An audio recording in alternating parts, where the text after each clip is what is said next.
are live on YouTube. Hi, YouTube. Good morning. Hope you all are well. Welcome to the Lurie Daniel Favors Show on SiriusXM's Urban View, where talk empowers and becomes action.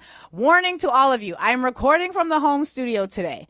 And unbeknownst to me, apparently a neighbor is having a tree trimmed, so you might hear some noise in the background. Sorry, Amina has promised me she has turned up my microphone as loud as it can be. That may be why for some of you at Urban View, you're like, damn, Lurie came back loud as hell. It's because there's a tree situation happening, but you know.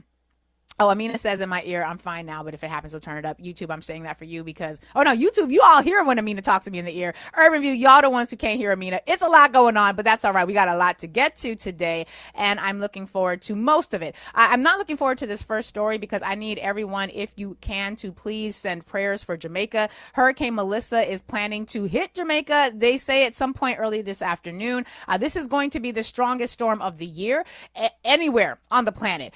This is a storm that has reached category 5 with wind speeds of 175 miles per hour. They say that 7 people have already perished, 7 fatalities between the Dominican Republic, Jamaica, and Haiti.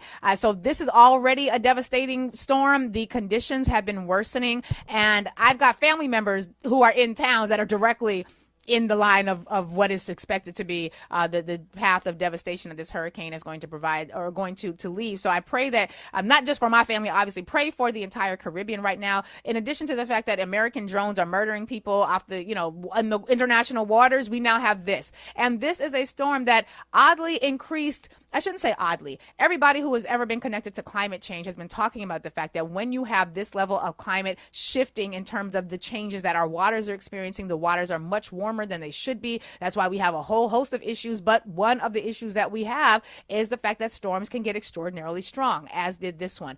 The island nation of Jamaica has not taken a direct hit from a hurricane in over a decade. They've never, according to at least as far back as our records go, they have never taken a hit from a category 5 hurricane. And according to the UN, this storm is going to be, quote, the storm of the century. And again, as of this year, this storm is the strongest storm that has taken place anywhere on the planet. So please say prayers, if you will. The devastation is going to be significant, and we are really going to need people to be able to show up for the folks who are in need. But I want to move now into the other news, and there's a lot of it and kind of weird. We got to talk about robot armies and who gets to control the robot army. So I just want you to think preliminarily, as we get into this story, of all the people on the planet who could be in charge of a robot army. Who are some of the people that you would say, nah, son, definitely not them. If anybody going to be in charge of a robot army, it could not be that person. I bet I have a person who you're thinking of who is probably going to be the person in charge of the robot army. But take a listen because we got a lot to get into. Tesla is having a real hard time. We're going to talk a lot about elongated muskrat today because he's in trouble. Tesla is having a really hard time. Their sales and their value are down worldwide. According to Professor John Holbein, who's a professor out of UVA, professor of public policy, politics, and education, Professor Holbein did not call him elongated muskrat. That's what I call him. But Professor Holbein basically said elongated muskrat's, quote, involvement in politics has really hurt Tesla sales. Without the Musk partisan effect, Tesla sales between October of 2022 and April of 2025 would have been 67 to 83% higher, which would have equaled between 1 and 1.26 million more vehicles being sold. Now, according to Bloomberg, Tesla got a problem, a whole big problem. And Bloomberg's also reporting that Amazon is planning to lay off tens of thousands of workers. They're planning not just the 600,000 workers they're planning to replace with their own robot army. In the next 10 years, but like today, they're planning to issue notices to tons of people, tens of thousands of people at Amazon facing possible firing today. But in addition to that, Bloomberg is also reporting a lot of the difficulties that Tesla has been facing. The deliveries of electric vehicles are slated to decline for the second year in a row, even though everybody else's electric vehicles sales are increasing. In the United States, consumers are like, ew, we don't even like you. Like and your trucks are ugly. They're fugly ugly. They look like something that happened between Minecraft and Roblox if they crashed together and it was just a disaster in the aftermath. That's what, to me, Cybertrucks look like. Sorry for those of you who like them. I think they are some of the ugliest things on the planet. But according to the report, in the United States, consumer demand is really going to be tested because there's no longer any more of those federal subsidies. Oh, great. Now we've got the sounds of the police riding up and down the street. What the hell? Y'all are just going to have to hear the sounds of the community today. That's just what it's going to be. Sorry, y'all be all right. According to the report, the company is now facing a lot of pressure because in addition to the fact that the subsidies, meaning that you used to get discounts when you were buying a Tesla, those subsidies ended on September 30th. What else happened on September 30th? Oh, right. The government stopped working. So ain't nobody even in town to be able to negotiate about how to bring elongated muskrat subsidies back. And frankly, even if they were in town, I shouldn't even say that. The Democrats are in town. The Democrats be at the office every day. You know who's not in town? The Republicans. Donald Trump ain't even in the country. I don't know if y'all have seen videos of him right now. He was in Japan earlier where he is with the new prime minister of Japan. She is trying to, in a very Japanese way, lead him down the path they're supposed to follow past all of the guard that are there. And Donald Trump is just wandering and a doddering. He's just a tooting and a hollering. He just, am I here? Am I there? And she's like, no, go this way. And he's like, oh, go this way. And then somebody else is like, no, go that way. And he's like, oh, okay. And just wandering off, looking like grandpa needed somebody to come grab him and put him back in the rocker because grandpa is not allowed to walk around by himself. That's what's happening in Japan. Donald Trump ain't even here. He ain't even here. But in addition to that, we also know that the tariffs, which are on all the products now in Canada, y'all just got some extra tariffs cashed on you because Donald Trump was very upset that y'all had the nerve to play a whole ass commercial during the World Series over the weekend. Did y'all see this commercial? I'm not going to show it, but if you got a chance to see it, if you didn't get the chance to see it, look it up. Basically, they have the voice of somebody who feels very, very familiar. You can kind of place the voice if you grew up in the 80s or were alive in the 80s, but not really. And the voice is talking about how some people would like to impose tariffs on everything. And for a while, that might feel really, really good, but it is going to devastate the economy. It is terrible for Americans. It is terrible for our trade. It's terrible for our partnerships. It's terrible for everything. And then you realize the person talking at the last scene of the commercial, you realize it's Ronald Reagan. So Donald Trump got really upset about that. He's like, you pissed me off, so I'm going to raise some more tariffs, 10% more tariffs for you. Sorry, Canada. We dealing with a whole ass madman right now. But saying all that to say this, when it comes to sales, when it comes to value, Tesla is really struggling, not just because of the tariffs, which require everybody who's going to buy anything to pay way more for it, not just because of the end of the subsidies, but also because they've got a whole lot more competition. We've talked for a couple of months ago, we talked about BYD, which is one of the companies coming out of China. Baby, when you see the electric vehicles that BYD has, baby, I feel like, why we can't have that? Like, I want an electric vehicle. We in the market. We're going to be shopping for a car. We said we was going to do it at the beginning of the year. We still ain't done it because, we're trying to figure our own things out. And quite frankly, the economy is crazy. So it's like, do we really need a new car right now? Maybe not. We'll figure it out. Me and the husband got to figure them things out. But I want an electric vehicle. I want the ones that they got in China. These things are freaking phenomenal. And they make Teslas look like trash. They just do. So there's all this other growing competition elsewhere that Tesla has to deal with, and they're facing a lot of backlash because don't nobody like elongated muskrat. We don't like him. Human beings do not like him. And as a result of that, he's facing a whole lot of difficulties, and including the fact that and here's some of the difficulties, and this is going to matter. Just give me a second. I know y'all be like, why are we talking about Tesla? Trust me, this is going to matter. Vehicle deliveries. Here are some of the difficulties they're facing. Vehicle deliveries have dropped by 13% in the first half of this year. That's bad because remember, in last year, they also dropped, right? So that's year over year, we're seeing drops. Now in the third quarter, which ended in September, there was a little difference because that was the last time you could buy a Tesla and still get these subsidies. And as a result of those subsidies now going, that third quarter splurge has crashed. The tax credits have expired. So Tesla is now not only facing a slowdown here in these United States, they're also facing a slowdown everywhere in Europe. Don't nobody like your cars, right? And the market share that Tesla had here in these United States has shrunk from 75%, which is where it was at in 2022, down to 40%. They're doing terribly. Europe, as I mentioned, also going to be a huge concern for them. Year over year, third year in a row that the sales have plunged in Europe. And industry-wide, even though Tesla sales have plunged for a third year in a row, electric vehicle sales in Europe are up by 26%. What's happening here? In China, again, as I mentioned, Bloomberg says Tesla has been in reverse gear for much of the year. Shipments from its Shanghai plant declined year on year in 7 out of the first 9 months of 2025. So with all of this failure, one might think Tesla's doomed. You might be encouraged to believe that Tesla ain't going nowhere, is doomed. And yet, oddly enough, this weird thing is happening. Investors in Tesla are still really excited about Tesla. How does that happen? What is it that investors are thinking about that would cause them to be so excited about Tesla when all of these failures are just mounting? Well, that's a good question, because investors have maintained the market capitalization for Tesla hovering, according to Bloomberg, at, quote, around 1.4 trillion with a TRI, trillion dollars. And the value, the report says, that the investors ascribe to the company is increasingly rooted in elongated muskrat. I'm sorry, Bloomberg didn't call him that either. That's just me editorializing. But the value they ascribe to the company is increasingly rooted in elongated muskrat's, quote, vision of a future filled with autonomous vehicles and a robot army. He wants a robot army, and they don't care that Tesla's having all the failures it's having right now. Robot army? What do we mean? What do we mean?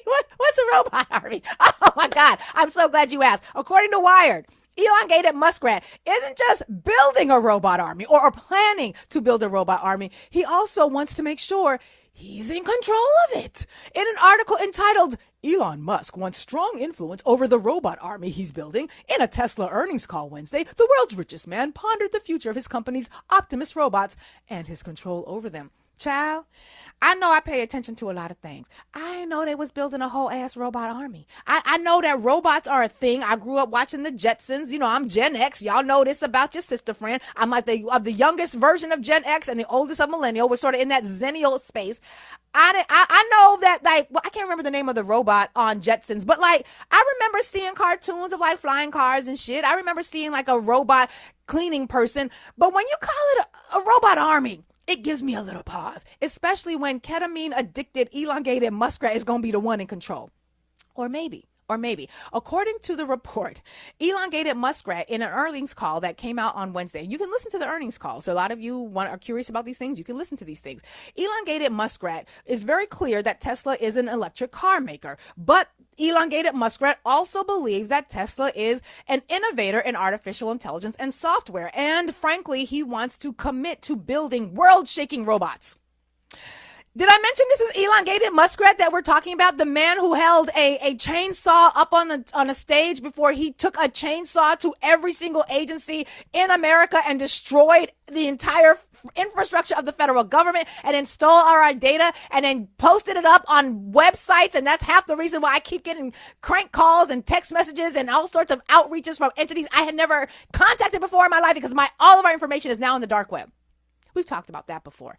But this part is a little concerning because elongated muskrat is now saying that he wants to get paid even more despite all of these failures because of the value of this robot army. This is a big deal. In November, Tesla shareholders are going to get a chance to vote on the proposal that is currently on the table, a proposal that says elongated muskrat should get paid $1 trillion over the next decade. This would also increase elongated muskrat's share of ownership in Tesla from 13% to 25%. But here's the kicker. Elongated muskrat can only get that money if he hits all of the targets. Here are the targets. You want to know the targets? You definitely want to know the targets. The targets are the following: 20 million vehicles delivered, which is going to be interesting, right? Because I just told you about how many sales are declining for Tesla, but he's going to have to fulfill 20 million vehicles delivered, 1 million robo-taxis in commercial operation, and an $8.5 trillion valuation. Oh, and also this last part, 1 million Optimus humanoid robots delivered and functioning in society. Did I mention that they've given him a decade to do this? So what is it? By 2035, we could have, instead of ICE, instead of Homeland Security, HSI, DHS, DEA, ATF, FBI, CIA, we could just have elongated muskrat's robots patrolling the streets. Okay, that's where they're going. Now, here's the thing. Elongated muskrat does not just want to build his Optimus robot army. No. He wants control. And he said the following on this call. He says, my fundamental concern with regard to how much voting control I have at Tesla is if I go ahead and build this enormous robot army, can I just be ousted at some point in the future? If we build this robot army, do I at least have a strong influence over this robot army? Not control, but strong influence. I don't feel comfortable building that robot army unless I have strong influence. So he said, yeah, I'm going to build your robot army, but you're going to have to give me the keys. You're going to have to give me the keys to control. Elon Musk goes on to talk about the fact that the robots are going to be a force for peace.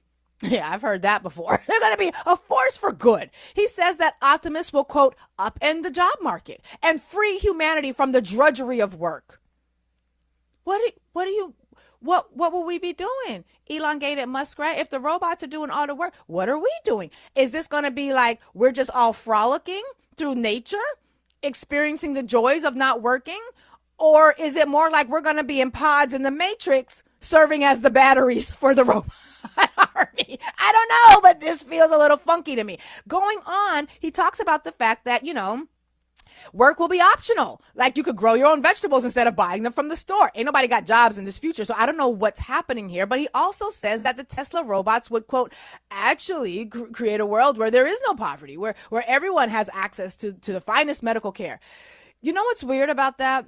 Do you guys remember, and I talk more about this in the podcast, which will be out later on today. Again, podcast is called Lurie Breaks It Down. Do you remember when, before Elongated Muskrat broke Twitter, how he had put out something along the lines of if certain metrics were hit, he would use his funds to end world hunger, right? And there was a calculation for how much it would cost to eradicate world hunger. He had more than enough money as one of the many billionaires at the time. And he said, if these metrics got met, and quite frankly, I cannot remember what the metrics are. I tried to find it, but Twitter sucks now, so whatever. And the metrics were met. And then Elongated Muskrat, after telling everybody that he was going to end world hunger if these metrics, I think it was like if a certain number of people voted yes or I cannot remember what it was. Y'all can find it and search for it and tag me in it if you can find it. But then like the metrics got met. And he ain't say shit no more else about ending world hunger. And then he got in power at Doge to destroy agencies like USAID, which was responsible for hundreds of thousands, dare I say millions of people across the planet getting access to food. And then he destroyed that. So I don't know, but if you really wanted to get rid of world hunger and poverty, dude, you could write a check. You don't need no 1 million. You don't need any robots. We got over 800 billionaires in these United States. If y'all were serious about ending world hunger, why you need a robot army to do that? You don't need no robot army to do that. You could write a check and have billions left over and end world hunger like today.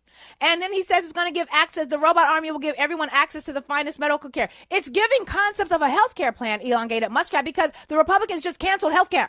They just destroyed the Affordable Care Act. Come Saturday, when the exchange opens and people start finding out what their premiums are going to be, the party that Elongated Muskrat is affiliated with and has helped rise to power just destroyed healthcare. We supposed to believe that your robot army gonna bring it all back. He says, speaking of his robots, Optimus. Optimus will be an incredible surgeon. Imagine if everyone had access to an incredible surgeon. Well, let's do that, Muskie. What if everyone had access to an incredible surgeon? Like, which could have happened had instead of canceling access to funding for medical school the way you and the Republicans did through Doge and this big bitch ass bill that y'all passed into law on July the 4th, instead of canceling access to paying for medical school and graduate school, what if you had invested in free education? That would have really given people access to wonderful surgeons, wonderful healthcare. And you know how I know you can do it without a robot army, Elongated Muskrat? Because look at Cuba. Cuba, which has been dealing with an economic embargo that the Americans have imposed ever since Fidel Castro did what that man had to do. Ever since that happened, Cuba has been under the greatest sources of stress and economic constraint. And you know what they still have the capacity to do? They produce so many doctors that they export medical care.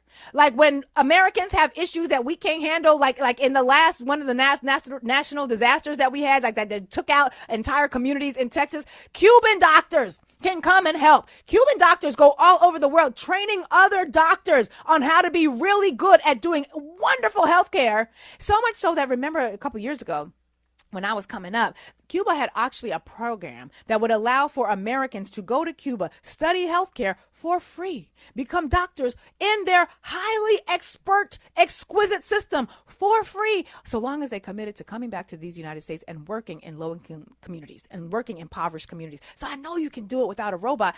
You just want a robot army. Just say you want a robot army. Don't be doing all this shit talking about how you're going to do all this for humanity. We see what you do to humanity. You don't like humans.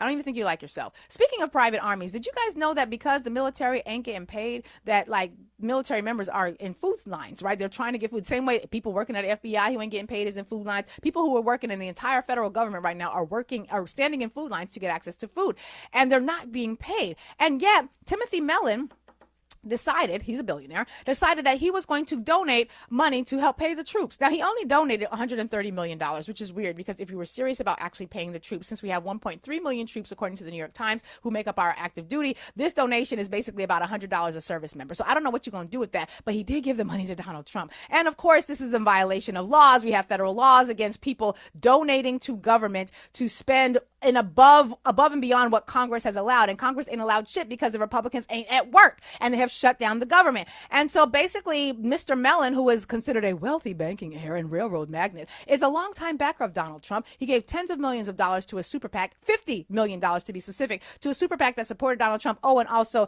he gives millions and millions of dollars to the anti-vaccine group that RFK Jr., you know, the man walking around with a dead worm in his head, who we've already talked about extensively on previous podcasts and episodes and all hosts of conversations. He gives a whole lot of money to his anti-vaccine group, Children's Health Defense, but he is giving this money in violation of the Anti-Deficiency Act, which again prohibits federal agencies from spending money in excess of what Congress has appropriated. But my question is this: if you're giving money to the military, whose military is it?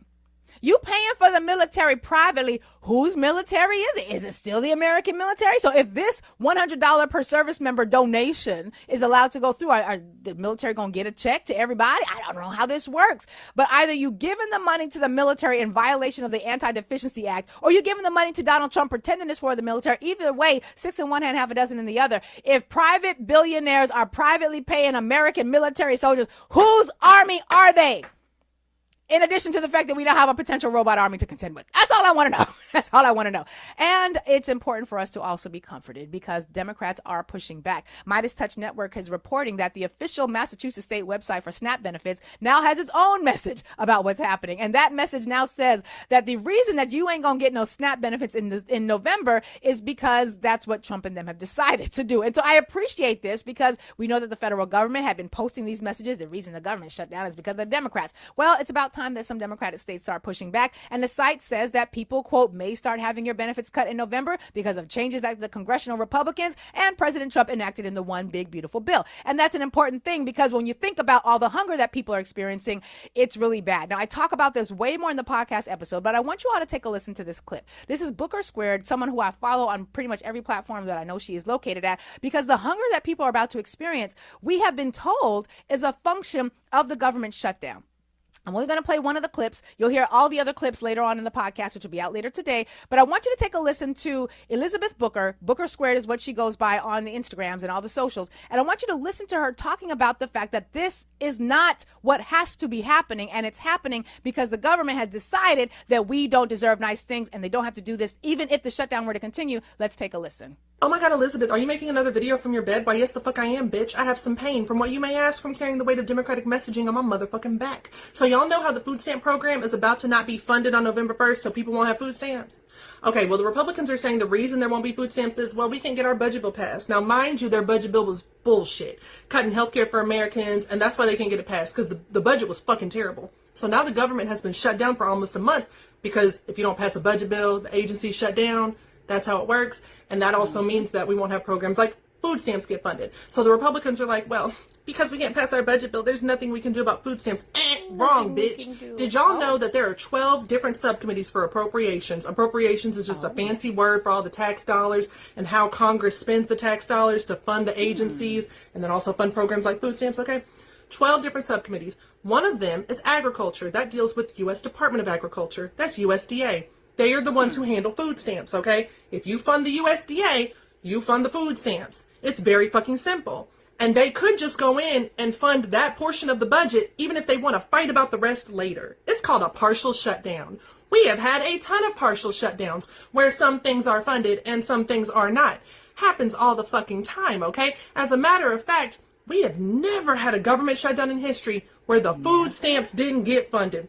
Almost happened one other time, almost. That was between 2018 and 2019 with the longest shutdown in history of 35 days, also under Donald Trump, because he stays on that fuck shit, okay? But they pulled through in the last minute, and the Republicans have the ability to do that. So even if they want to make the excuse of, well, we got to argue about all this other stuff, we got to argue about the healthcare bill, well, guess what? Healthcare is a different fucking subcommittee, okay? You could go in and handle the agriculture bill and go ahead and fix the food stamp issue, but you fucking won't. The Republicans fucking won't. They're going to have people starve because they don't give a shit. I don't know how y'all keep thinking they're the party of good economics and family and children. First of all, economics, remember how I said food stamps are under agriculture?